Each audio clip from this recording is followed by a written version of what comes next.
tapi saya buka satu klausul bahwa si pemegang, si pihak pertama ini, si PT ABC ini masih punya hak preferen, Pak. Hak preferen artinya masih memberi kesempatan kepada si ini untuk mengelola gitu loh. Untuk mengelola properti, harusnya kan udah ditransfer, udah jadi milik dan dikelola oleh pemegang HPL. Nah, tetapi dibuka satu klausul bahwa ini setelah ditransfer setelah 30 tahun pun dia punya hak untuk mengelola gitu loh. Ya. Ya. Contoh kasus tadi misalkan kita ngelola dari Pemda gitu lah, kita ngelola untuk 10 tahun lah untuk di daerah Jakarta atau Bintaro gitu ya. Betul.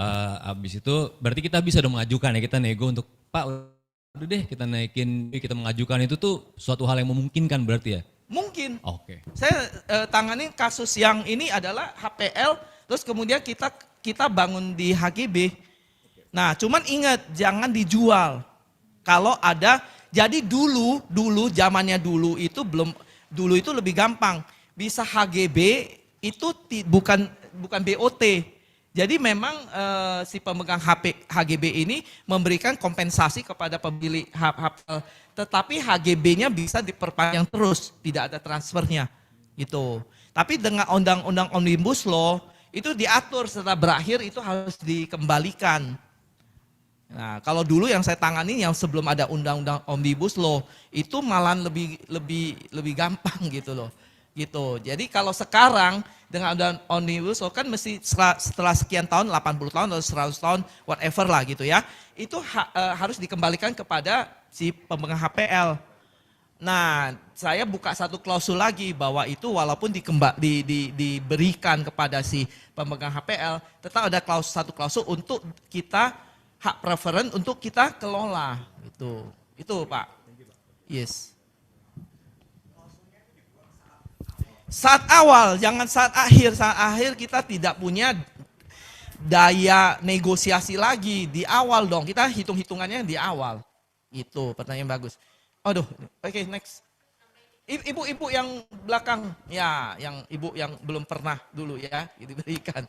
Ya, biar fair.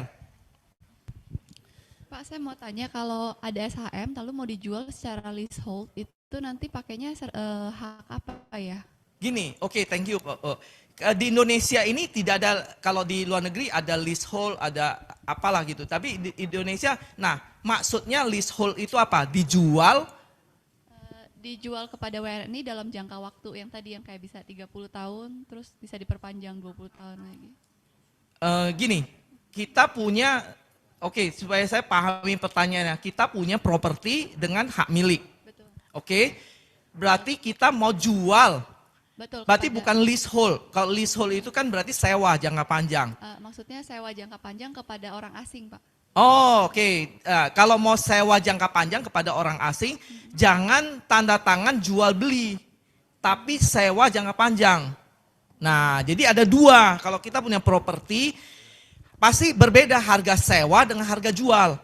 Kalau jual itu ke PPAT, notaris itu ada dua fungsi. Dia sebagai PPAT namanya akte jual beli. Nah, itu kalau dia jual, AJB namanya. Nah, akte jual beli, kalau kita jual, jadi jual itu putus. Nanti sertifikatnya balik nama ke si pembeli. Habis itu kita udah nggak punya hak. Tapi kalau ibu maunya sewa, leasehold namanya gitu ya, kalau di luar negeri, kalau di ya, perjanjian sewa, ibu jangan buat AJB tapi buat perjanjian sewa, menyewa gitu ya. Nah, jangka waktunya ya mau 20 tahun, 30 tahun, kalau ibu punya hak milik mau 80 tahun, mau 100 tahun juga bisa gitu loh. Nah, dengan perjanjian sewa menyewa bisa dilakukan di notaris, tapi aktenya berbeda. Dia notaris itu bukan PPAT, dia sebagai notaris membuat perjanjian sewa menyewa gitu. Nah, sertifikatnya tidak balik nama ke si itu, jadi sertifikatnya tetap punya ibu, properti tetap punya ibu. Cuman itu disewakan. Bisa 10 tahun, 20 tahun, 30 tahun, 100 tahun, terserah gitu. Ya. Berarti yang dipegang adalah surat perjanjian ya Pak? Iya, bukan jual beli. Kalau ibu maunya leasehold tadi ya. Iya. Ya. Dalam kondisi disewakan seperti itu, sertifikatnya itu kalau misalnya mau dijaminkan ke bank itu masih bisakah atau atau tidak boleh? Masih boleh, cuman di diatur di perjanjian sewanya. Jadi tetap gini, secara hukum, thank you untuk pertanyaannya. Secara hukum perjanjian sewa itu tidak dikesampingkan ketika Bapak Ibu jual atau propertinya dieksekusi. Gitu. Nah, cuman mesti diatur di perjanjian sewanya. Jadi si pemilik itu boleh menjaminkan ke bank. Gitu, boleh. Jadi dicantumkan. Nah gitu ya, boleh dicantumkan. Nah manakala, jadi kedua di perjanjian sewanya ibu juga harus menjamin manakala misalnya kalau terjadi eksekusi, misalnya amit-amit intinya kalau terjadi wan prestasi, nah ibu mesti mengembalikan uang sewanya begitu. Nah itu masalahnya itu, tidak semua bank yang mau. Iya gitu, itu masalahnya.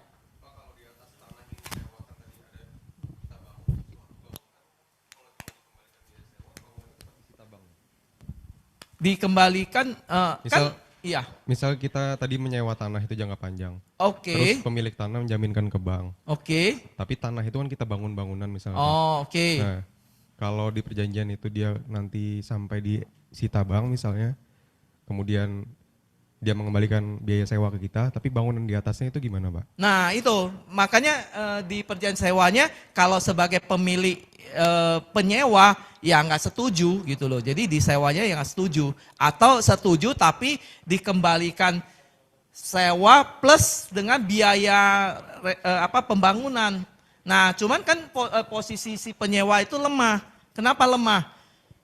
Wah mau diatur kalau orangnya sudah default, udah wan prestasi, udah nggak punya duit ya ibu bapak cuma pegang perjanjian aja, paling ibu bapak gugat aja kan, gitu loh. Tapi duitnya kan udah nggak ada gitu loh. Ya itu jadi memang kalau tergantung bapak itu hire lawyernya gitu ya.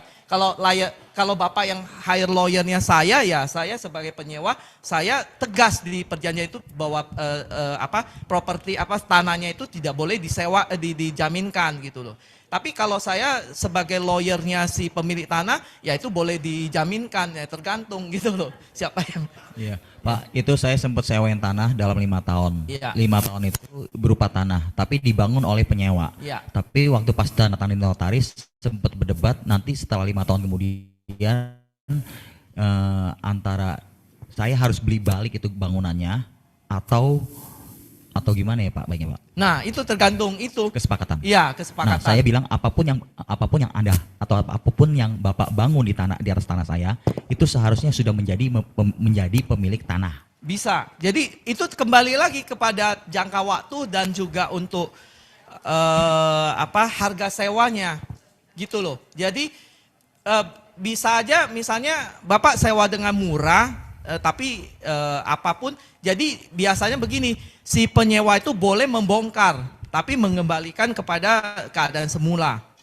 Atau menyerahkan kepada dengan as is kondisi apa adanya gitu loh. Nah, si penyewanya kan tentu ada hitung-hitungannya kan.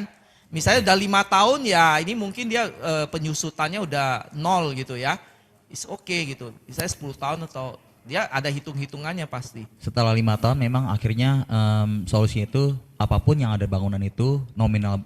Contoh dia udah bangun habis 400 jutaan. Ya. Jadi yang ada di bangunan itu dan berserta di dalamnya saya nego ya udah karena ini awalnya kamu sewa tanah, udah ada bangunan besar dan udah ada isi di dalamnya itu, termasuk ada mobil, saya nego akhirnya saya deal di harga 100 juta. Iya, bisa, tergantung negosiasi sih. Bisa. Ya, bisa.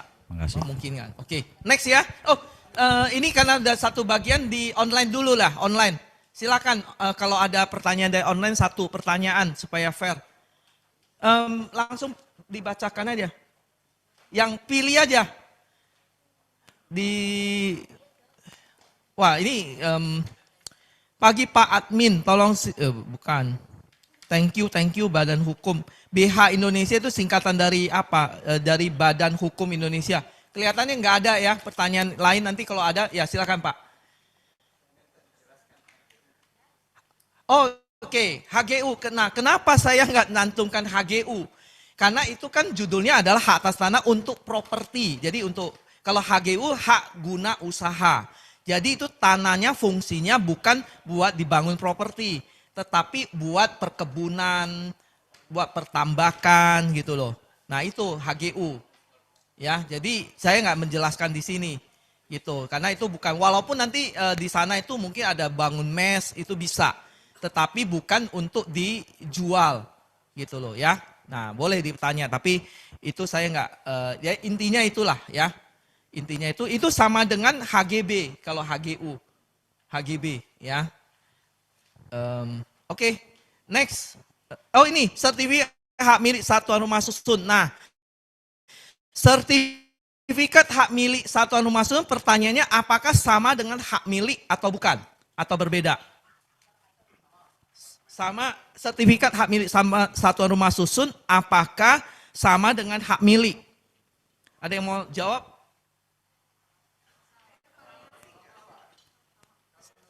Oke, sama. Ada yang berbeda? Samanya di mana, Pak? Sama-sama hak milik itu. Ya, sama-sama hak milik. Saya lupa istilah lainnya, Pak. Dulu pernah ikut pelatihan apartemen. Wow.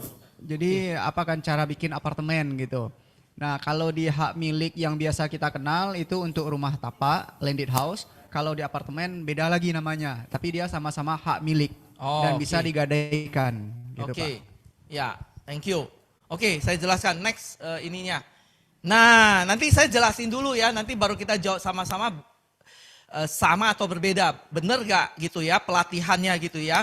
Nah gitu ya. Jadi, nah hak milik satuan rumah susun dikeluarin semua dulu ya. Tapi gitu ya. Next. Nah gitu ya. Jadi sertifikat hak milik satuan rumah susun itu adalah bukti kepemilikan atas ruangan apartemen ya, yang di itu ruang apartemen, plus ada plusnya bagian bersama, benda bersama, dan tanah bersama. Jadi kalau seorang itu memiliki hak milik satuan rumah susun, berarti dia memiliki ya kamarnya plus, ada plusnya, bagian bersama, benda bersama, dan tanah bersama. Bagian bersama itu apa? Iya, tapi nah bedanya apa bagian bersama dengan benda bersama? Kalau bagian bersama berarti itu melekat di bangunan utamanya. Contohnya kolam renang, bagian bersama ada benda bersama. Tergantung. Kalau kolam renangnya dibangun di atas rooftop, maka namanya bagian bersama. Tapi kalau kolam renangnya bangun di ya, bukan lantai 3 tetap kan bangun di melekat bangunan. Misalnya di tanah ya samping lobi, maka itu namanya benda bersama. Demikian juga misalnya musola, misalnya tergantung musola bangunnya di mana gitu ya. Nah itu kepemilikan bersama-sama semua pemilik itu. Lalu tanah bersama adalah tanah tempat dibangunnya apartemen itu. Nah, tanah bersamanya itu bisa berupa HGB atau hak milik atau hak pakai. Gitu loh. Jadi tergantung. Kalau dia itu mungkinkah ada apartemen yang status tanahnya itu hak milik? Mungkin nggak? Yang tadi yang saya jelaskan mungkin. Tapi realitasnya ada nggak Bapak menemukan? Nggak ada. Kenapa? Nah, betul. Karena gini, kalau undang-undangnya boleh dimiliki oleh apartemen itu tanah bersama hak milik. Kalau itu misalnya yang punya tuan tanah, misalnya Kasturi, saya tuan tanah, saya punya 1 hektar atas nama Kasturi, saya bangun apartemen, ya itu jadi hak milik, tanahnya itu bisa. Nah, tetapi ketika saya bangun apartemen dan jual, itu pajaknya bukan tidak memungkinkan, rugi. Karena kalau pribadi itu kena sampai 35% sekarang gitu loh. Jadi lebih baik saya Anda PT. Nah, kalau PT tadi kita udah belajar, kalau tanahnya itu atas nama PT, berarti mungkin nggak hak milik. Nggak mungkin. Jadi nyatanya, realitasnya tidak HGB. Nah, kalau HGB berapa tahun tadi? 30 plus 20, ya itu. Nah, jadi pertanyaannya sekarang kita jawab. Apakah sama hak milik dengan hak sertifikat hak milik satuan rumah susun? Kita jawab besar. Berbeda gitu. Nah, tolong nanti itu lihat lagi yang punya di sini siapa yang punya apartemen. Nah, kalau udah ada sertifikat hak milik satuan rumah susun, tolong dicek ada nggak jangka waktu berakhirnya? Ada. Yes. Yes.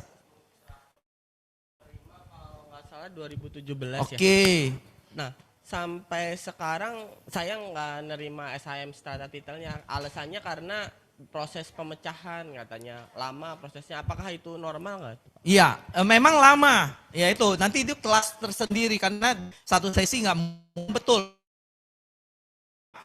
Karena untuk kalau misalnya, oke, next saja. Next satu lagi. Nah ini dulu gitu ya. Nah kalau itu tadi bedanya kalau landed itu kan kita bisa pecah dulu. Yang penting ada NIB-nya, kita udah bisa AJB. Nah tapi kalau proses terjadi hak milik satuan rumah susun itu nggak bisa. Itu mesti bangunannya selesai dulu, mesti dicek dulu bisa berfungsi dengan baik, baru bisa diproses pemecahan. Nah sekali pecah itu kan ribuan misalnya gitu atau ratusan. Sehingga itu memang memakan waktu yang lama, betul. Cuman berapa lamanya itu, nah itu yang mesti dilihat. Biasanya dari serah terima itu ya bisa 3 tahunan lah gitu. Kalau, nah bisa, ya mungkin. Nah cuman yang penting tidak dijaminkan aja tanahnya itu gitu aja.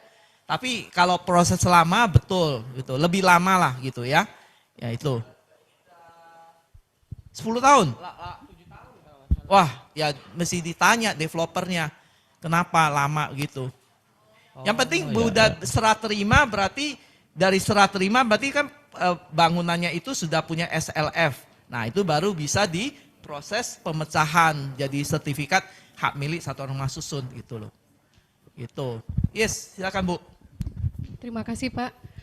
Izin Pak, saya baru beli tanah milik banknya daerah, Oke. hasil dari Lelang. Jadi, Oke, thank you. tapi waktu itu kita beli sertifikat itu atas nama bank itu, gitu. Oke. Waktu beli atas nama bank itu, saya juga nggak tahu tuh haknya apa, HPL atau HGU. Ya. Tapi waktu sudah beli itu bisa balik nama atas nama kita, benar nggak tuh Pak? Ya benar kalau bisa balik nama, berarti Ibu kan tanda tangan ke notaris PPAT. Iya. Habis itu balik nama, ya udah benar. Yang penting sekarang sertifikatnya udah atas nama Ibu. Iya. Ya udah benar. Karena gini, dengarnya juga seperti itu. Katanya kalau milik pemerintah itu, bank milik pemerintah itu nggak boleh punya aset. Oh boleh, kenapa nggak boleh sih? Asetnya nggak boleh dijual gitu ya Pak? Boleh, boleh kok. Kenapa nggak boleh? Banknya boleh. Oh gitu. Ya, Jadi- boleh. Kemungkinan gini, kalau saya baca kemungkinan ada yang nasabahnya kredit macet atau gimana, atau kebetulan banknya itu punya aset, misalnya kan bisa aja ruko atau rumah. Tanah kosong. Oh, mungkin bisa aja tanah kosong, mungkin banknya itu beli mau bangun misalnya kantor cabang. Iya, Nggak iya. jadi, ya udah Iya. dia jual, bisa, Iya. memungkinkan. Saya takutnya nanti problemnya jangka panjang karena ini tanah kosong mau saya bangun rumah sakit Pak. Oke, nah pertanyaannya begini, kalau itu Ibu sudah dapat sertifikatnya dari BPN, dari notaris, ya 99% itu pasti udah benar. Iya. Gitu ya. Aman ya Pak ya? Aman 99%, karena 1%-nya karena ya bisa aja terjadi sesuatu, tapi 99% aman lah kalau itu ya. Terima kasih Pak. Ya. Bukan lelang berarti itu mah. Oh lelang gini. Bukan, iya. Gini, mungkin kalau itu bank, kemungkinan lelang itu gini. Jadi dari bank itu dia nggak bisa jual direct. Jadi harus dia tender gitu loh maksudnya. Betul ya? Bukan lelang dalam arti kredit macet dia lelang, bukan. Jadi kalau ada dua nih. Oh ya, bisa, bisa. Nah, jadi juga lelang itu ada dua pengertian. Lelang itu dalam arti bank itu supaya gak ada KKN, jadi dia umumkan siapa penawaran tertinggi gitu, itu nggak masalah. Nah, lelang yang menjadi masalah itu bukan masalah ketika itu misalnya ada nasabahnya kredit macet, kemudian dia lelang gitu. Nah, itu seringkali kalau yang nggak pengalaman di bidang itu sebaiknya ya itu resikonya besar sekali gitu. Nanti saya jelasin kenapa besar gitu ya. Oke, thank you Bu. Oke, slide sebelumnya dulu. Saya jelasin ini dulu ya. Oke, supaya selesai nih. Wah, ini baru slide berapa ini? Slide 7 nih. Wah, ini sampai malam nih. Bapak Ibu mau sampai malam? Bapak Ibu mau belum tentu saya. Gitu ya. Oke, sebelum. Nah, ini tadi yang apartemen kalau tanah bersama, jadi itu misalnya itu kan ada gambar 3 sertifikat. Jadi kalau mau jadi apartemen 3 sertifikat itu harus digabungkan dulu menjadi satu sertifikat baru bisa dibangun apartemen kalau untuk apartemen. Gitu ya. Nah, untuk strategi ini saya dibayar mahal karena ini nih. Nah, Bapak Ibu catat nih. Kalau untuk penggabungan sertifikat, Bapak Ibu harus mensimulasikan gitu ya, mensimulasikan antara apakah digabungkan terlebih dahulu atau diperpanjang terlebih dahulu baru digabungkan gitu. Ya, contohnya ini ada 3 bidang nih. Yang satu berakhirnya tahun ini sekarang tahun 2025 ya. Jadi berakhirnya tahun 2026 setahun lagi. Yang satu lagi tahun 2000 tanggal 45. Jadi 20 tahun lagi gitu ya. Yang 2 lagi 2045 gitu ya. Nah, yang satu adalah cuman 100, ini misalnya 1 hektar berarti ya 10.000 meter persegi. Nah, yang 100 meter itu berakhirnya tahun depan, gitu ya. Nah, tapi 2 bidang lagi berakhirnya 20 tahun lagi, gitu, 2045, gitu ya. Nah, pertanyaannya ini saya buat contohnya ekstrim supaya Bapak Ibu paham gitu ya. Pertanyaannya, kita gabungkan dulu atau perpanjang kan mau berakhir? Perpanjang dulu kenapa? Iya, betul. Jadi Bapak mesti simulasikan. Jadi diperpanjang yang kecil dulu, habis itu digabungkan. Karena penggabungan itu akan mengikuti yang jangka waktunya paling dekat, paling pendek gitu ya. Nah, saya tanganin satu klien di DKI tentunya ya untuk apartemen, karena apartemen itu kalau mau bangun apartemen itu tanahnya mesti digabung jadi satu. Jadi itu ada puluhan parcel-parcel kecil karena di DKI itu kan pembebasannya nggak gampang. Nah, itu mesti disimulasi. Jadi dengan advice saya, simulasi saya itu ada yang diperpanjang, kemudian ada yang baru digabungkan, itu bisa menghemat itu sampai puluhan miliar Bapak Ibu. Nah, saya dibayar mahal terus makan di hotel bintang 5 gitu ya. Wah, itu asik sekali gitu ya. Hanya karena simulasi itu aja. Nah, ini ilmunya saya bagikan kepada Bapak Ibu. Nah, next. Nah, beda dengan ini kalau landed house, next itunya slide. Nah, sampingnya. Misalnya Bapak Ibu punya landed tanah rumah gitu ya atau kafling. Itu misalnya kan biasanya ada 1 kafling tapi sertifikatnya 2 gitu ya. Nah, Ibu bisa gabungkan dengan konsep tadi, apakah diperpanjang dulu baru digabungkan atau digabungkan dulu gitu ya. Jadi Ibu simulasikan atau kalau rumah tidak digabungkan juga nggak masalah gitu. Jadi tetap 2 sertifikat nggak masalah gitu. Itu sih bedanya ya. Oke, next. Nah, menjadi smart investor, next. Nah, itu properti itu adalah suatu hal yang maksudnya untuk cemplung di bidang properti itu beresiko Bapak Ibu. Nah, untuk itu Bapak Ibu harus mengerti ilmunya supaya meminimalisasi resiko. Karena di kepolisian sendiri dan saya sendiri pernah tanganin kasus yang sampai putusan Mahkamah Agungnya 7 Bapak Ibu. 7 putusan Mahkamah Agung dalam satu bidang tanah, satu kasus. Itu bisa 7. Nah, itu bayangkan sampai puluhan tahun gitu ya. Itu yang sudah puluhan tahun baru saya tanganin gitu ya. Akhirnya selesai gitu. Nah, itu jadi kita harus tahu untuk supaya kita meminimalisasi. Nah, next. Nah, makanya ini legal concern. Jadi kalau Bapak Ibu sebagai investor properti atau developer mau mengakuisisi tanah, apa yang diperhatikan? Nah, ini ya, ada 3 hal. Yaitu pertama adalah penguasaan dokumen legalnya dulu. Nah, maksudnya apa penguasaan dokumen legal? Bapak perhatikan subjeknya maupun objeknya. Jadi kalau Bapak Ibu mau beli atau akuisisi, istilah itu ada akuisisi, beli properti, subjeknya apakah sama dengan orang yang mau jual. Misalnya orang yang jual, oh ternyata berbeda dengan yang tercantum di sertifikat. Ente ini siapa? Saya ini keponakannya. Atau saya ini anaknya. Nah itu, jadi subjeknya berbeda berarti beresiko. Jangan, itu harus yang tanda tangan nanti harus adalah subjek yang betul.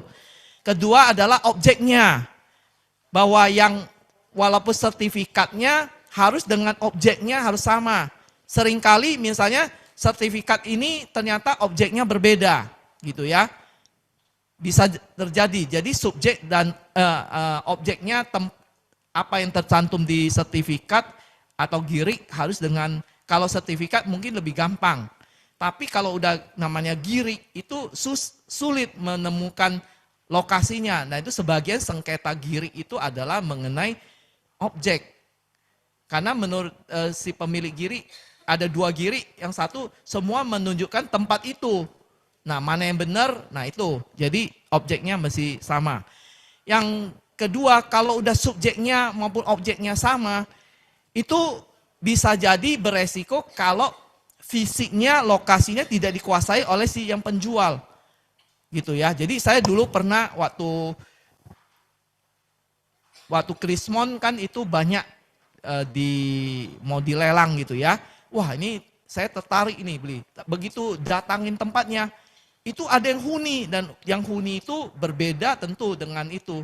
Karena itu kan sudah dilelang. Nah kalau Bapak penguasaan fisiknya belum dikuasai oleh yang menjual, nanti Bapak Ibu untuk mengeksekusi tanah itu juga jadi masalah. Malahan bisa jadi lebih mahal daripada harga jual, harga beli. Begitu. Jadi Bapak harus perhatikan. Yang ketiga adalah peruntukannya, gitu ya. Peruntukannya. Karena udah subjeknya benar, penguasaan dokumen legalnya, penguasaan fisiknya udah benar.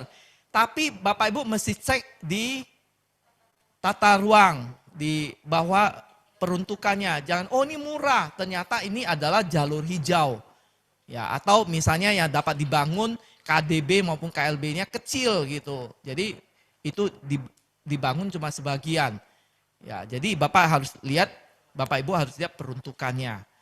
Jadi ini kuncinya. Lalu kita beli next gitu ya. Nah, waktu kita beli investasi properti juga tadi meminimalisasi resiko.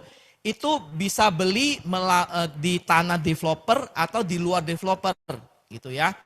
Nah tentu di luar developer jauh lebih beresiko. Kenapa? Karena kalau di developer itu ada jaminan dari developer. Jadi kalau PPJB-nya tentu ada jaminan bahwa itu tidak sengketa. Tapi ada yang bilang gini, saya beli di developer, developernya malah lari gitu ya. Malah nggak dibangun gitu.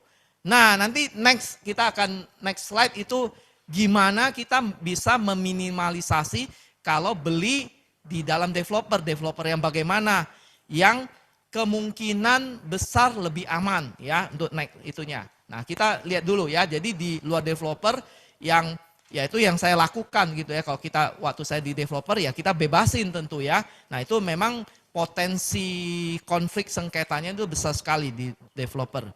Nah, beli dari developer pun itu ada dua cara, yaitu secondary dan primary. Secondary maksudnya gini, Bapak Ibu misalnya beli di Gading Serpong ini, tapi belinya bukan langsung nama developer secondary, tapi belinya sama si misalnya si Ibu Susi misal begitu. Nah, resikonya apa? Tentu itu dibawa kalau kita beli di luar developer, tapi resikonya adalah ketika kita beli nama Ibu Susi, ternyata Ibu Susi dapat juga itu ternyata itu dari ahli waris gitu loh. Nah, itu bisa aja sengketa dari ahli warisnya. Nah, itu. Atau si tanahnya itu ternyata ada terikat utang piutang misalnya begitu. Nah, itu. Jadi ada secondary itu tentu ada lebih beresiko daripada primary. Jadi daripada kita langsung beli di developer langsung gitu. Oke, nah tadi developer itu kalau kita beli ada nggak kemungkinan sengketa? Ada. Nah, bagaimana memilih developer yang potensi amannya lebih besar? Next. Nah, Bapak Ibu harus melihat beberapa kriteria. Apakah developer itu yang pertama perusahaan developer itu adalah private atau public company, artinya sudah go public atau tidak. Nah, tentu yang lebih beresiko adalah yang private. Kalau yang go public tidak beresiko. Kenapa? Karena kalau go public itu berarti kan kita bisa lihat data-datanya minimal. Kita bisa sekarang bisa download aja data-data perusahaannya, apakah dia sehat atau tidak, tanahnya dijaminkan atau tidak gitu ya. Nah, kalau public company. Yang kedua small and one atau big project gitu ya. Jadi atau township gitu ya, seperti BSD gitu, township gitu. Kenapa? Mana yang lebih beresiko? Tentu small and one. Kalau big project atau dia punya beberapa project, kenapa? Karena kalau satu project itu terjadi sengketa, dia rusak semuanya, dia akan sulit menjual proyek-proyek yang lain gitu. Jadi lebih aman. Yang ketiga adalah no and many PKS bank. Ada atau tidak ada PKS bank. Karena kalau developer yang kerjasama dengan banyak bank atau bank yang gede-gede, BCA gitu ya, yang memang legalnya kuat gitu ya, tentu dia sudah sebelum kerjasama tentu bank itu sudah due diligence dulu terhadap tanah itu. Kalau aman baru mereka mau kerjasama. Biasanya begitu ya, jadi jauh lebih aman kalau itu ada dengan menawarkan kerjasama dengan bank gitu ya. Untuk proyek-proyek yang ada kerjasama dengan bank. Makin banyak bank yang kerjasama yang gede-gede ya makin kemungkinannya makin aman gitu. No and many PKS broker property, juga lihat waktu dia tawarin ada kerjasama dengan banyak atau enggak ada atau sedikit broker property. Kenapa? Karena broker property itu juga sebagai kalau ada sesuatu dari broker property itu tentu akan ngomong, jadi ketahuan gitu ya. Walaupun itu udah urutan ke ini. Nah, yang terakhir adalah unknown atau well known trademark, brandnya. Tentu brandnya tetap dipegang gitu ya. Karena kalau dia juga property developer itu tentu membangun brand itu dengan susah payah, dengan cost yang tinggi. Tentu dia juga nggak mau merusak. Jadi kalau sekarang Bapak lihat kondisi saat ini yang masih jualan yaitu developer-developer yang punya nama merek yang terkenal gitu ya. Itu beberapa diantaranya yaitu klien saya gitu. Nah, Bapak Ibu harus menilai ini secara kumulatif total. Jadi makin banyak yang memenuhi kriteria A sampai berapa itu 5 itu ya makin resikonya makin kecil. Nah, ketika Bapak Ibu nanti hunting properti, nah itu Bapak Ibu bisa menilai tadi ya dari di luar developer dengan di dalam developer pun langsung developer atau secondary gitu ya. Dengan developer pun developer yang bagaimana. Nah, ini gitu. Oke, saya buka pertanyaan mungkin dari online dulu ya sebelum masuk ke sini. Pagi Pak Kasui, untuk tanah yang dipunyai developer apa harus HGB? Bagaimana kalau sudah membeli tanah hak milik? Apa harus dirubah menjadi HGB dulu kemudian dijual dan dipecahkan untuk menjadi kafling hak milik kepada pembeli? Pak Heru ini ya. Nah, saya kurang jelas nih. untuk tanah yang dipunyai developer apa? Iya, kalau developernya PT tentu harus HGB karena tadi syarat subjeknya itu harus PT gitu ya. Itu sudah dijawab. Bagaimana kalau membeli tanah hak? Oh iya, kalau hak milik harus dirubah menjadi HGB betul. Nah, tetapi kalau strategi developer untuk kalau misalnya dia ada hak milik dan ini kalau kita pembebasan tanah itu tidak AJB namanya, tapi dengan SPH. Nah, boleh dicatat nih ya, SPH. SPH itu apa? Bukan Sekolah Pelita Harapan, tapi surat pelepasan hak. Ya, jadi dengan surat pelepasan hak itu equal dengan AJB ya, SPH, surat pelepasan hak. Jadi yang tanda tangan itu adalah camat itu sebagai PPAT gitu ya, dengan disaksikan oleh lurah setempat. Jadi tanda tangan SPH. Nah, maksud SPH itu jadi semua tanah, jadi kita beli nih, misalnya SPH tanah hak milik punya Tuan A, HGB Ibu B gitu ya. Jadi semua kita habis itu di SPH kan, artinya dilepaskan haknya semua menjadi tanah negara.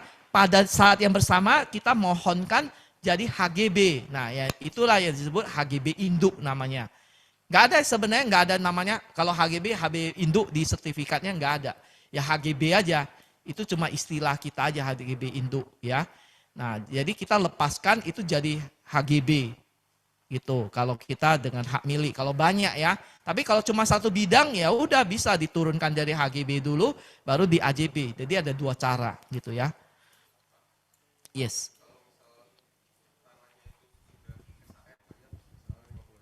Iya, langsung beberapa nama, tapi berarti harus diturunkan dulu HGB baru dijual AJB untuk dinaikkan SHM lagi ya?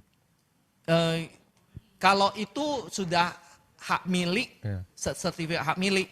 Nah, ada dua cara. Mana yang lebih menguntungkan nanti untuk ininya Bapak mesti hitung. Kalau misalnya cuma dua bidang ya lebih menguntungkan diturunkan jadi HGB, terus kemudian sebagai developer PT ya. Ada 50 bidang misal Pak. Kalau 50 bidang ya gini, kalau semua hak milik nih, Ya. kalau semua hak milik ya itu tetap dua cara itu bisa. Jadi diturunkan bisa di SPH dulu, kemudian jadi jadi satu bidang HGB dengan jangka waktu 30 tahun. Nah, atau diturunkan jadi HGB dulu, di AJB dulu ke developer itu juga dapatnya 30 tahun karena pertama kali gitu loh. Jadi sama, tapi nanti mesti disimulasikan adalah biayanya berapa gitu. Itu sih. Oke, Ya. terima kasih Pak. Ya, nanti jawab itu kemudian kalau mau dijual lagi ya udah betul. Jadi udah dari HGB atas nama developer dipecah-pecah. Habis itu dijual dalam keadaan HGB kan. Nanti si orangnya misalnya kalau marketingnya mau gimmick trik marketingnya beli rumah dengan hak milik ya bisa nanti setelah AJB dengan si pembeli langsung ditingkatkan jadi hak milik. Itu bisa. Ya. Pak, Ya silakan. kita belum lama ini itu akuisisi tanah 3 hektar. Dari 3 hektar itu 1.670 meter dijual oleh penjual sebelumnya itu ke developer lain dan itu tanah 1.670 itu sudah dibangun oleh developer lain. Oke. Itu yang di samping tanahnya. Oke. Yang depan itu tanah kan berbukit begini. Oke. Nah, yang di depan itu kan itu ada jalan desa. Nah, jalan desa itu seberang kan ada tanah juga, tanah kosong. Oke. Nah, dari tanah kosong itu pemiliknya klaim. Dia klaim. Ini kan tanah jalan desa itu dia mengakui bahwa itu sebenarnya jalan desa itu tanah dari dia. Dan di depannya jalan desa itu masih tanahnya dia seluas 3.600 meter. Nah, saya bilang ya udah membuktikannya dari mana? Nah, dia keluarin sertifikat pembuktiannya itu dia menyatakan bahwa tanah dia itu seluas sekitar 4 hektar itu termasuk tanah yang di depannya itu tahun 1990. Ya. Sementara sertifikat kita itu tahunnya itu 2010. Nah, kita ke BPN, kita ke mediasi. Mediasi di BPN itu Pak ini gimana solusinya sementara dia ngeklaim itu tanah kita. Nah terus kita lihat dari dari gambarnya itu, ini sebenarnya sih ada memang tumpang tindih, ada tumpang tindih. Nah jadi maksudnya gimana nih tumpang tindihnya itu? Ya jadi waktu pas pemetaan gambar tahun 90 itu mereka tuh nggak, patokannya salah. Mereka menurut orang BPN ini ada patokan yang salah. Nah kalau ada patokan yang salah itu jadi gimana? Berarti kan dari 3 hektar kan berkurang 3.000 meter dan itu jalan depan. Jalan depan itu kan jalan utama padahal itu harga kan jauh lebih mahal. Nah kalau dari sisi hukum siapa yang menang Pak? Oke, thank you. Wah, ini pertanyaan yang gampang. Nah, prinsipnya ya, tentu kalau ditanya jawabannya harus lihat dokumentasinya, baru saya bisa jawab. Tapi Itu dokumentasi iya, yang original. Maksudnya saya mesti pelajari dokumentasinya baru bisa jawab secara exactly gitu. Tapi saya kasih prinsip-prinsipnya dulu gitu ya. Oke, prinsip-prinsip kalau terjadi bisa gini, saya jelasin dengan pengalaman saya menjelaskan kenapa bisa satu tanah itu tumpang tindih. Nah itu saya pernah tanganin juga, satu bidang tanah itu ada sertifikat, masing-masing ada hak miliknya 2, HGB-nya 1 di bidang yang sama, bisa gitu. Karena apa? Kalau dulu plottingnya kan nggak pakai satelit, jadi main patok-patok aja. Jadi itu kemungkinan patoknya kan kalau tanah di sini ya ketahuan di sebelah, oh ini patokannya adalah di gedung ini sebelahnya. Kalau di tanah yang sudah 100 hektar gimana lihatnya yang mana gitu kan, nggak bisa. Gitu ya, jadi memang itu bisa terjadi kesalahan itu. Jadi pada waktu pematokan itu jadi overlap tumpang tindih sehingga itu terjadi sertifikat itu. Jadi prinsipnya itu, kemungkinan itu. Nah pertanyaannya siapa yang lebih berhak secara hukum? Nah boleh dicatat. Prinsipnya adalah sertifikat, prinsipnya dulu ya, sertifikat yang lebih lama prinsipnya. Kecuali, nah harus dicatat juga, kecuali dapat dibuktikan sebaliknya. Sebaliknya dalam arti warka tanahnya dulu walaupun dia lebih tua sertifikatnya, tapi warka dasarnya itu keliru. Nah itu harus dibuktikan kekeliruannya di mana. Itu kekeliruannya itu kita udah telusuri, udah investigasi. Di warkah itu memang itu di halaman keduanya hilang Pak, dari pihak yang ngeklaim itu hilang. Jadi mereka nggak bisa membuktikan untuk warga yang halaman kedua. Karena kan sebenarnya yang halaman pertama itu kan AJB, bukti penjualan transaksinya itu. Nah halaman kedua itu kan detail tanahnya itu. Nah gambarnya itu pun gambar dia ada separoh. Jadi dia mau ngeklaim kalau bahwa ini tanah yang 3.000 depan ini tanah kita. Saya bilang nggak bisa. Karena kan Bapak harus membuktikan dulu. Kalau nggak kita ke pengadilan aja. Nanti biar pengadilan yang membuktikan ini haknya siapa. Sementara kita mau bangun, kita udah mau pasang apa, mereka viralkan, mereka cegah. Jadi mereka cegah pakai preman apa segala, jadi kita nggak bisa mulai bertindak, nggak bisa mulai jualan. Jadi kendalanya di situ Pak. Nah sementara kalau pengadilan itu kan berarti kan bakal berlanjut mungkin bisa setahun, 2 tahun. Nah itu saya mau tahu di mata hukum. Di mata hukum kita udah lihat warkahnya nih. Saya mau lihat, kalau kamu klaim itu saya mau lihat warkah semuanya. Nah, jadi memang ada missing part, ada missing information di situ. Oke, thank you. Jadi ini saran saya nih. Wah, ini mesti bayar mahal nih. Beneran ini. Beneran. Kan kebetulan kan ini kan mumpung ini Pak ya. Seperti yang Bapak bilang.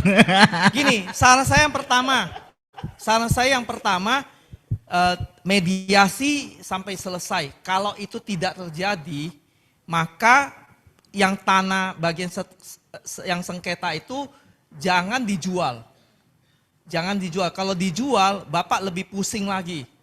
Karena hadapinnya nanti dengan konsumen itu jadi ada pidana dan sebagainya. Jadi itu jangan dijual. Kalaupun itu ya udah gitu. Jadi itu lebih baik itu jangan dijual. Tapi masalahnya kalau itu di depan, nah itu jadi pusing kepala. Jadi Bapak mesti gimana caranya namanya di depan bisa nggak itunya jadi dari samping atau bagaimana lah. Itu secara arsitektur atau bagaimananya. Itu Bapak mesti pikirin gitu loh. Nah intinya kalau terjadi seperti itu jangan ya. Kedua tadi ada jalan desa nih dicatat nih. Walaupun dia bilang, oh itu saya punya dokumen, namanya jalan desa berarti kan sudah diserahkan ke desa. Itu juga jangan dijual. Karena itu namanya sekarang itu zaman jalan desa itu sangat sulit penyelesaiannya. Karena itu aset desa itu belum tentu segampang. Kalau dulu masih lebih gampang. Tapi sekarang nanti jadinya Bapak udah jual ke konsumen, nah akibatnya apa? Nggak bisa timbul sertifikat, Bapak nggak bisa AJB dengan konsumen, Bapak digugat oleh konsumen gitu loh. Nah itu sih saran saya itu. Nah mana yang benar atau tidak itu tentu mesti ranahnya pengadilan. Kalau negosiasi dan mediasi itu tidak tercapai kata sepakat, berarti itu ke pengadilan. Nah pengadilan berapa lama tadi Bapak bilang berapa tahun? Bisa setahun Pak, estimasi. Itu kalau Setahun. itu pun belum ada kepastian. Bisa 10 tahun, bisa 20 tahun Pak. Waduh, jadi Iya. apes-apesnya gimana? Iya, ya itu. Maka saran saya ya kalau udah kayak gitu, makanya tadi Bapak telat sih ikut seminar ini, tepuk tangan dong. Ya, kalau tadi Bapak ikut kan itu kriteria kita bebasin tanah kan legal consent itu kan ada 3, ya kan dari aspek itu kan peruntukan dan sebagainya, penguasaan fisiknya termasuk. Jadi sebelum penguasaan fisik, sebelum Bapak beli ya Bapak bisa ini kan dulu ada yang klaim atau tidak. Cuman memang itu namanya juga minimalisasi. Kalau kita ketemu mafia yang benar-benar mafia, kita mau bulldozer pun didiemin. Ini nanti ketika dibangun baru datangin gitu. Tapi meminimalisasi lah, dipatok dulu, dipagar dulu gitu loh. Itu sih. Jadi Bapak telat ikut seminarnya. Bukan Yes. telat Pak, saya tunggu jawaban open Iya. pertanyaan baru Iya. saya tanya. Silakan. Ibu dulu. Ya. Waktu saya tinggal berapa menit nih? Oh ini masih satu lagi ya, kita lanjut ya. Mohon izin untuk alurnya jika kita misalnya saya ada suatu lahan itu mau dibuat rukos. Nah, jadi kita itu jualnya itu per room ya berarti Pak ya. Kayak sejenis apartemen tapi ini bukan apartemen tapi kayak rukos gitu loh. Nah, itu hak yang dimiliki si pembeli tadi nanti itu berupa apa Pak? Jadi satu lokasi misalnya ruas 360 itu mau saya bikin per petaknya itu misalnya ada 36 meter persegi tapi ke atas. Nah, jualnya itu ya misalnya kayak satu orang itu dapat 4 kamar, belinya dapat 4 kamar. Nah itu nanti status hak miliknya yang dimiliki oleh pembeli tadi itu berupa apa? Sedangkan fasum kayak parkiran, jemuran apa itu termasuk fasum umum yang dimiliki oleh orang-orang yang beli di kos-kosan rukos tersebut. Ya, thank you. Jadi kalau pertanyaannya kalau Ibu mau jualnya dalam arti sewa jangka panjang, ya itu lebih gampang. Jadi Ibu bangun ya sewa jangka panjang aja. Tapi kalau pengertian Ibu jual itu benar-benar mau di AJB, jual putus, dan si pembelinya itu mesti memiliki sesuatu hak yang sertifikat. Ya satu-satunya cara yaitu dengan sertifikat hak milik satuan rumah susun. Jadi digabung dulu, kemudian dibangun berupa townhouse kalau itu pendek ya bangunannya namanya townhouse gitu. Tapi tetap sistemnya sertifikat hak milik satuan rumah susun. Jadi dipecah-pecah dulu. Nah setelah itu nanti si pembelinya bisa AJB dengan sertifikat hak milik satuan susun itu seperti apartemen. Oh, gitu. berarti setiap pembelinya itu nanti dapat kayak sertifikat Betul. sama kayak SHM tapi keterangan di dalam SHM-nya itu berbeda. Iya sertifikat hak milik satuan rumah susun. Oh, Nah kalau Ibu ikut seminar workshop saya yang tentang apartemen itu memang dapat contohnya. Contoh dikasih lihat. Cuman ya Ibu gampang lah. Ibu lihat googling aja contoh sertifikat hak milik satuan rumah susun. Itu ada kok harusnya. Oke. Ya, gitu. Satu lagi ya, ini waktunya udah mau sholat soalnya. Jadi nanti wagyunya malah nggak kita makan nanti ya. Satu lagi Bu. Ya. Banyak klien yang nanya option agreement. Kalau di luar kan bilangnya option agreement. Kalau di Indonesia tuh namanya yang mana ya Pak? Karena di sini berkaitan dengan hak atas tanah. Ada 2, hak milik atas satuan rumah susun, satu lagi sama hak tanggungan. Cuman tadi hak tanggungannya belum sempat di-mention. Nah itu hak tanggungan. Oke gini, kalau hak tanggungan itu adalah hak ketika kita jaminkan properti kita itu ke bank. Jadi itu sebagai bawa bukti properti kita, sertifikat itu dijaminkan ke bank. Nah, kalau kita one prestasi dengan hak tanggungan itu si kreditur atau si bank itu bisa eksekusi ke bank, itu hak tanggungan. Tapi option agreement itu, nah itu yang saya mesti jelas karena masing-masing hukum satu negara kan itu berbeda-beda. Nah, mungkin kalau Ibu bisa menjelaskan opsi agreement dalam pengertian yang Ibu mau tanyakan itu apa? Option agreement-nya itu adalah pemilik tanah memberikan haknya kepada suatu developer, biasanya dikasih jangka waktu 10 tahun sampai 20 tahun sesuai yang disepakati untuk melakukan penjualan dan melakukan segala sesuatunya. Tapi setelah itu balik lagi ke pemilik tanah. Jadi namanya option agreement. Oh ya, kalau di kita Mas gampang sewa menyewa gitu. Ya berarti sewa menyewa karena kan begitu 30 tahun kembali kepada pemilik. Itu namanya sewa menyewa. Oke, slide-nya supaya kita nikmati wagyunya ya. Kalau enggak sayang. Next. Nah, ini merek tadi meningkat value. Kita lihat bahwa dengan kondisi yang sulit pun masih developer bahkan jualannya per hari itu ludes gitu ya. Kenapa? Karena itu mereka memiliki merek-merek yang terkenal yang dipercaya. Nah, ini beberapa klien saya ini yang mungkin small medium gitu ya. Jadi ada Li Grande itu hotel rooms in itu punya Sinarmas Hotel, ada Grand Leaf itu jadi restoran gitu ya. Dapur Tetangga punya Ciputra buat food court gitu ya. The Lins itu bar gitu ya. Jadi semacam itu. Papi Kos ya ini muridnya TDW juga ya, untuk kos-kosan. Brew Beans itu cafe. Halona Guys ini juga dari murid TDW juga, partnernya TDW juga. Warung Cemong, Geprek itu ya ini Cherry Laundry ya buat laundry. Jadi membuat supaya ada value added itu harus dibuat atau didaftarkan mereknya. Next. Nah, merek property company, Sinarmas Land, Navapak, ini semua klien saya, Delta Mas, BC City. Nah, ICE itu terakhir saya sebelum resign dari Sinarmas Land, saya ikut dalam tim menangani ini ICE BSD ya di sana gitu. Next. Nah, satu merek itu tentu bagaimana kita kalau punya properti, step-step apa kalau kita harus daftarin mereknya. Yang pertama, pilih alternatif namanya dulu, jangan buat logonya dulu, terus kemudian dicek dulu apakah itu sudah ada yang daftarin, mirip, bukan hanya sama, tapi mirip atau di istilah orang merek itu persamaan pada pokoknya gitu ya, pokoknya sama gitu ya. Nah itu juga bisa ditolak, jadi memang pengecekan itu tidak ada garansi 100%. Tapi minimal analisanya berapa persen bisa lolos gitu ya. Nah setelah potensi di atas 70% baru didesain logonya, baru dimohon mereknya. Nah setelah keluar sertifikat baru dipakai, itu yang aman. Tetapi untuk properti memang karena dari kita filing sampai sertifikat sekarang relatif lebih cepat dalam setahun. Nah itu tapi banyak kan klien saya begitu dicek aman dia filing ya tetap dia digunakan untuk marketing promosi. Cuman memang tetap ada resiko kalau itu belum keluar sertifikat. Oke, next. Nah, next. Itu untuk merek itu tentu kita mesti daftarkan untuk barang dan jasa yang benar.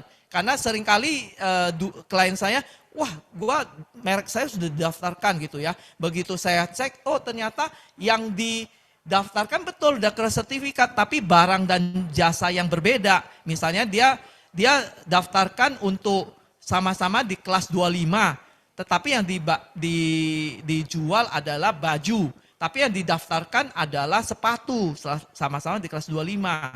Nah, Bapak Ibu kalau punya sertifikat merek harus lihat barangnya itu sesuai dengan yang Bapak Ibu daftarkan atau tidak gitu, supaya bisa terlindungi. Nah, di kelasnya itu secara internasional itu mengatur ada 45 kelas.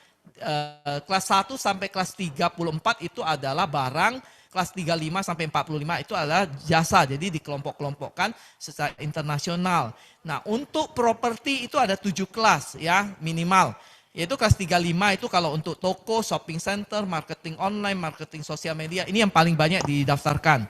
Lalu real estate, apartemen itu kelas 36, kelas 37 itu developer dan konstruksi, kelas 39 itu pergudangan, kelas 41 itu taman bermain, kolam renang, golf, kelas 43 itu hotel, cafe, ya, resto cafe, kos-kosan, kelas 44 itu rumah sakit dan klinik. Nah, ini contoh kasus ya. Jadi untuk kopi, kalau kita kopi, kita mau daftarin di kelas berapa saja contohnya. Kalau kita punya, nah kalau untuk minuman kopi itu di kelas 30, kalau retail kopi itu kelas 35, tetapi untuk kafe itu kelas 43. Jadi lebih baik kita daftarin 3 kelas yang kalau mau komplit ya.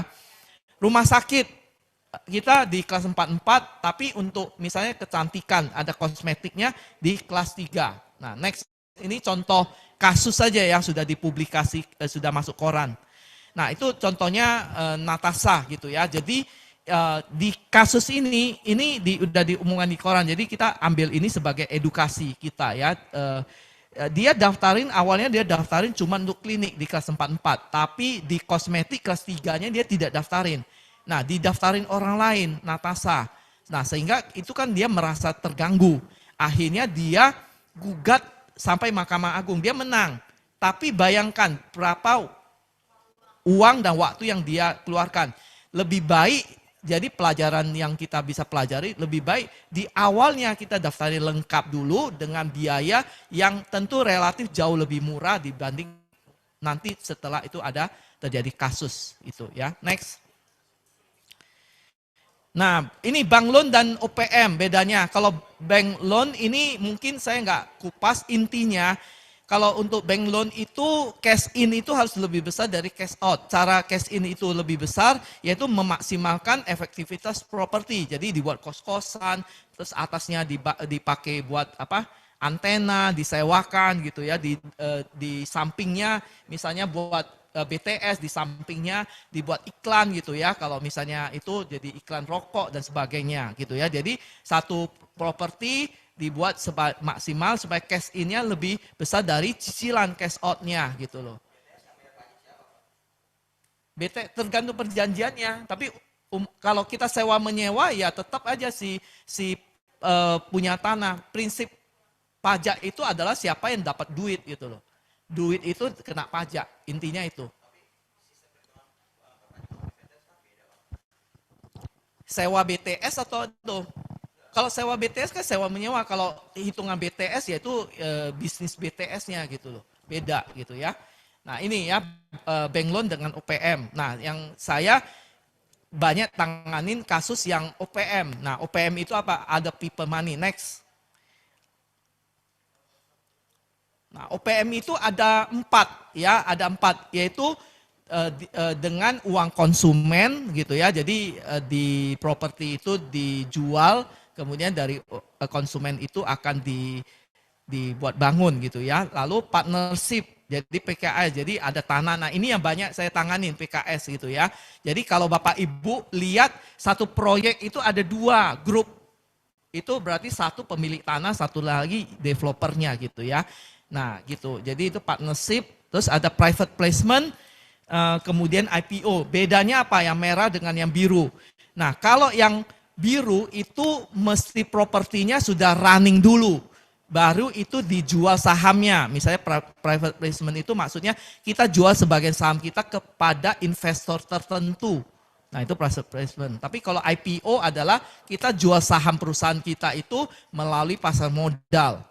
Gitu. Nah, bedanya private dengan yang merah, kalau private placement dan IPO itu mesti running dulu perusahaan kita. Mesti ada propertinya dulu sudah running baru kita bisa IPO kan. Nggak bisa cuma tanah kita IPO kan dapat duit, nggak bisa. Gitu ya. Demikian dengan private placement. Nah, tetapi kalau kita mau hanya itu dengan hanya tanah aja, yaitu kita dengan PKS, dengan partnership. Oke, next. Nah ini wagyunya. Jadi PKS Corporate Structure Engineering. Tadi ya pertanyaan Pak siapa nih? Ya nanti lihat ini ya. Dengan Structure Engineering dan Financial Engineering. Ya next. Nah ini tolong disimak dulu. Sebelum ini mungkin ada pertanyaan 1-2 ya. Karena udah habis, silakan. Sebelum kita masuk ke yang terakhir. Selamat siang Pak Kasturi. Nama saya Doris Flantika, saya developer Pak. Jadi pertanyaannya ada 2 Pak, cuman singkat-singkat pertanyaannya. Yang pertama soal sertifikat strata title, apakah itu berbeda dengan SHM SRS gitu. Yang tadi Pak. Iya. Kemudian yang kedua, saya pernah dapat kasus, jadi saya membeli lahan ini milik si A. Si A beberapa tahun yang lalu, anggaplah sekitar 20 tahun sebelumnya, pernah menyewakan lahan ini ke si B. Si B sudah menanam pohon-pohon gitu. Tapi ketika si A hendak menjual ke saya, si B ini memperkarakan Pak. Dia mengajukan ke Mahkamah Agung segala macam sampai sekarang masih bermasalah. Nah kok bisa seperti itu hukum di Indonesia? Padahal surat sewanya ada gitu Pak. Nah mohon dijawab Pak. Terima kasih. Yang pertama dulu ya, strata title dengan sertifikat hak milik satuan rumah susun. Itu prinsipnya sama. Jadi strata title itu sebenarnya tidak diakui di Indonesia, itu ada di luar negeri. Cuman karena kita sudah kebiasaan, kita ngomong strata title. Tapi maksudnya di Indonesia adalah sertifikat hak milik atas satuan rumah susun. Jadi itu sama gitu ya. Cuma istilahnya ya berbeda gitu ya. Di sana ngomong Mister di sini Bapak, ya itu sama gitu ya istilahnya. Yang kedua, jadi prinsipnya untuk sewa menyewa ya. Tolong saya tadi nggak begitu nyimak, tapi prinsipnya adalah sewa itu tidak menghilangkan jual beli. Jadi ketika ada sewa masih berjalan 10 tahun, misalnya begitu ya, tapi properti itu sudah dijual ke orang lain. Nah si penyewa itu tetap punya hak untuk sewa sampai berakhir. Kecuali diperjanjikan berbeda waktu di perjanjian sewa menyewanya itu. Nah mungkin lebih kira-kira menjawab atau mungkin lebih spesifik pertanyaan Bapak tadi apa? Jadi sewanya sudah berakhir Pak. Sudah berakhir lama gitu. Iya. Tapi karena ini udah 20 tahun, dia mengungkapkan undang-undang yang berbeda. Nah ada undang-undang katanya Pak, kalau lahan sudah dikuasai sekian puluh tahun, saya bercocok tanam di situ, maka itu punya saya. Ini buktinya gitu. Dan itu diakui Pak. Di pengadilan diterima Pak, pengajuannya. Nah itu anehnya Pak. Ya oke. Jadi gini, namanya pengadilan itu tetap dia nggak bisa menolak. Nah masalah diputus. Nah kalau itu sampai, itu putusannya dikabulkan yang pemilik lahan. Jadi yang tadi kan atau enggak putusan pengadilannya? Dikabulkan Pak. Saya beli 2 lahan Pak. Satu lahan ya akhirnya deal dengan uang kerohiman. Satu lahan lagi enggak deal gara-gara yang berdua ini tempur Pak. Oke. Jadi gini, memang dalam kasus itu kalau saya dengar seperti ini kan ya harusnya kalah gitu ya. Tapi kalau pengadilan memutuskan, ada kemungkinan memang awal tanahnya itu memang jadi mereka bukan hanya sewa. Jadi memang mesti dicek awal tanahnya itu. Jadi memang banyak, memang kasusnya beberapa tanah yang terlantar sehingga itu memang ditempati lama dan dikelola gitu ya, dikelola. Itu memang terjadi. Nah, pelajaran apa yang kita miliki adalah kalau kita sebagai pemilik gitu ya, yaitu sewanya jangan terlalu panjang. Habis itu lebih baik diperpanjang terus gitu loh. Jadi tiap ini dan itu lebih baik gitu loh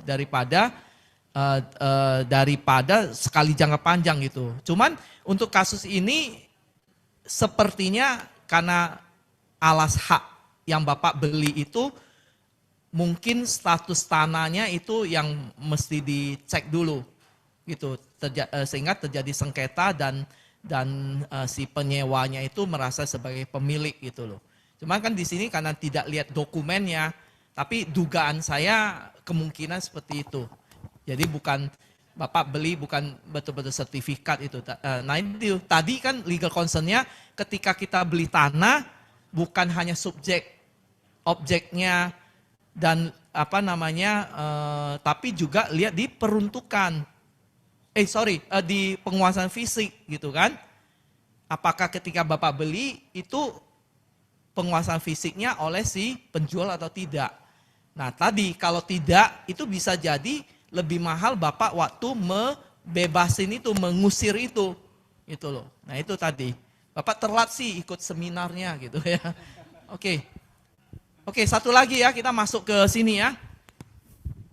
Ke wahyunya biar kita bisa nikmati, ini udah jam 11. Oke Pak, gimana kalau dari saya gimana cara untuk mengatasi ini apa mafia tanah gitu Pak ya? Yang iseng sini misal salah satu lokasi saya udah jadi site plan-nya udah ada, apa namanya sertifikat udah beres apa segala macam lah, tiba-tiba ada yang iseng nancepin plang gitu loh Pak, kurang lebih kayak gitu ya. Jadi dan kita kan nggak bisa sembarang nyabut plang segala macam. Iya nah, betul, nah itu sulitnya. Dan ini kawasan dalam kawasan, jadi emang agak miss juga nggak kita kelilingin pagar lah gitu ya. Nah, akhirnya ya salah satu advice-nya dari advisor kita, ya kalau gitu tetap tutup pagar aja. Nah saya pengen tahu mungkin ada hal-hal lain apa Pak yang bisa minimalisir itu. Dan juga misalkan kita akhirnya nguruskan tuh Pak ke pengadilan, ya orang ini pun ya kenal lah sama kepolisian lah, biasa seperti itu lah ya. Dan sudah selesai juga, selesai pun tapi kan saya lupa kata-kata persisnya apa, tapi kayaknya masih ngambang-ngambang aja tuh ya. Jadi kalau orang ini iseng aja mungkin datang lagi. Nah artinya kan kondisi seperti itu. Apakah aman untuk kita sudah jual belikan? Karena memang sertifikat, site plan pun udah jadi segala macam Pak. Seperti itu. Itu sih yang mau saya tanya. Ya, thank you. Jadi ya itu, kalau yang umum kan tadi udah, jadi apa yang saya sampaikan begitu kita uji dari kasusnya terbukti kan, bahwa kalau kita mau bebasin tanah, yaitu kan subjek objek, terus kemudian fisiknya, ya kan. Nah fisiknya caranya gimana, ya itu caranya kita mesti pagar itu dan tidak ada yang ngeklaim. Lalu kalau kita mau lebih meminimalisasi resiko, ya beli di developer daripada di luar developer. Di developer pun developer yang bagaimana supaya developernya kan developer menjual itu pasti ada klausul untuk jaminan tidak sengketa. Nah itu developer bagaimana juga ada 5 atau 6 tadi ya kriteria itu. Nah kalau di samping itu untuk itu secara umum tadi ya, kembali lagi maksudnya kasus ini kita lihat dengan apa yang kita pelajari relevan atau tidak, itu yang pertama ya kan. Nah kedua kalau udah terjadi seperti itu udah selesai, ya satu-satunya cara yaitu Bapak pagerin. Memang ya mungkin karena cost-nya dan lain sebagainya, tapi Bapak mesti hitung daripada nanti itu nggak akan selesai. Jadi sebegitu kata selesainya tadi cepet-cepet dipagerin gitu loh. Itu sih. Dan aman untuk kita jual belikan lagi, karena saya sebagai developer di sini, jadi kita untuk perjual belikan nggak ada masalah lagi Pak ya. Kalau aman atau tidak, yaitu potensi kalau nggak benar-benar selesai itu potensi sengketanya tetap ada. Minimal gini, kalau misalnya ya tanah yang Bapak mau develop, mau jual itu misalnya begini, Bapak misalnya ini katakannya 1 hektar gitu ya. Ternyata yang diklaim itu ini cuma begini, misalnya cuma 1000 meter persegi gitu ya. Nah minimal Bapak buat ininya bahwa yang Bapak jual dulu yang sini. Yang di sini kalau bisa jangan dijual dalam arti di AJB-kan. Ini apa buat clubhouse yang disewakan atau taman atau apa gitu loh. Nah sehingga waktu terjadi sengketa ininya yang Bapak jual ke konsumen itu aman. Karena begitu Bapak sengketa dengan konsumen, Bapak kejepit di tengah gitu loh. Gitu. Itu intinya Pak. Jadi ini membuat gambarnya Bapak rubah, kalau itu mungkin tidak jalan masuk, ini jadi ini. Jadi daya dia serang kita pun lebih lemah. Karena kalaupun ini sengketa ini bertahun-tahun, ya udah Bapak pagerin aja gitu loh. Itu sarannya sih. Oke. Ya, semua karena kalau Bapak ini jadi Bapak jual ini sesuatu yang ini jadi sengketa, nanti Bapak kejepit di tengah dan cost-nya lebih mahal. Negosiasinya lebih susah. Padahal kita udah lengkap tuh Pak ya, Iya. site plan udah ada, sertifikat pecah. Ya Bapak jual belakangan aja yang misalnya bagian yang sengketa ini.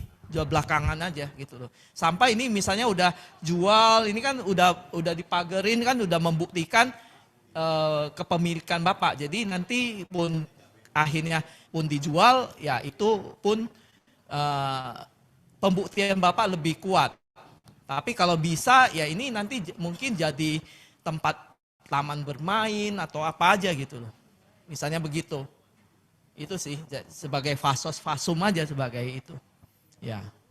Kan satu ini kan pasti ada yang jadi fasum, nggak mungkin semuanya Bapak bisa sellable kan, nggak bisa semua. Nah itu, jadi bagian yang berpotensi itu ya jadi fasilitas umum aja gitu. Oke, ini wagyunya nih, ya munculin. Nah ini ya, jadi ya nggak ada ini pointers. Jadi atau satu-satu lah di ini dulu, satu-satu diklik gitu ya. Nanti, nah supaya lebih jelas aja gitu. Nah, si tuan tanah, saya giniin, diklik ya. Tuan tanah itu, dia punya tanah 1 hektar. 1 hektar itu berapa? 10 meter persegi. Nah, dia mau jual satu meternya itu 1 juta. Berarti kalau dia jual, dia mendapatkan berapa? 10M. Ini semua nanti kan udah dibagiin, jadi gak usah di ini. Udah ada dibagi kan? Ya itu ada gitu ya. Jadi 10M. Lalu kemudian ada developer yang memiliki merek terkenal. Dia datang kepada si tuan tanah ini. Tuan tanah, kalau kamu jual tanah semuanya 1 hektar ini, ente kan cuma dapat 10 miliar. Tapi kalau kerjasama dengan saya, itu nanti Bapak akan dapatkan 10 miliar plus dapat saham 50% dari satu proyek bisa 1,2 triliun gitu ya. Oh caranya bagaimana? Nah caranya seperti ini gitu. Oke, next. Ya kita bentuk satu namanya joint venture company ya. Jadi GV company. Nah, di mana kita sama-sama kepemilikannya, ini ilustrasi aja supaya gampang hitung 50-50%. Ya, realitasnya bisa 60-40, 70-30, 80-20 gitu ya. 90-10 gitu ya. Ya, jadi sama-sama 50-50 gitu. Nah, kemudian kita GV ini kita akan PPJB dan AJB. Nah, tapi karena ente kan ada 50% di pemegang sahamnya, maka si PT developer ini negosiasi. Tadi udah diajarin Pak Tung ya negosiasi, harga tidak ditawar tetapi syarat yang ditawar, diturunkan. Jadi negosiasi pembayarannya sepanjang mungkin. Nah, let's say 50 kali, 50 bulan gitu ya. Berarti kalau 50 bulan, 1 bulan bayarnya berapa? 200 juta gitu kan. Kan 10 miliar bagi 60, nah 200 juta. Nah si PT yang terkenal ini, ya tentu dia udah mempersiapkan sebelum dia bayar pertama. Jadi dia bayar 200 juta, nah dia bayar 200 juta pun dia ngomong, tuan tanah ente gak usah setor modal. Itu gak usah store. Nah caranya bagaimana? Nah caranya ini financial engineeringnya. Jadi si PT developer ini akan bayar 100 juta dulu ke store. Jadi karena kan dia punya 50% kan. Jadi dia store karena butuh 200 juta, dia 50%-nya berarti 100 juta. Dia store jadi modalnya ke PT joint venture, kemudian dia bayar dulu setengahnya. Kan cicilan 200 juta. Dia bayar setengah dulu ke tuan tanah ini. Nah tuan tanah ini kemudian store lagi. Kan dia punya kewajiban store 50%. Masuk lagi ke PT GV ini. Nah PT GV ini bayar lagi yang sisa 50% ini untuk cicilan pertama. Berarti tuan tanah ini kan keluarkan 100 juta. Dia cuma dapat 100 juta. Tapi dia kewajiban 100 jutanya kan dia juga harus storekan gitu ya. Nah kemudian next. Si PT developer ini 1 hektar ini dia sudah membuat marketnya Superbox. Di dalamnya itu ada bawahnya itu ada lifestyle mall, gitu ya. Ada hotel, ada apartemen. Nah, kira-kira satu hektar itu bisa berapa tower untuk apartemen? 500 unit bisa lebih ya, tapi itu kan tergantung KDB, KLB. Kita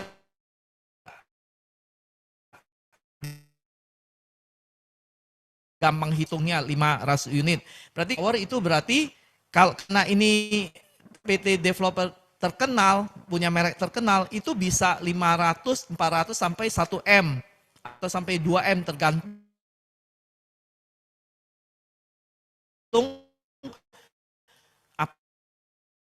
apartemennya itu yang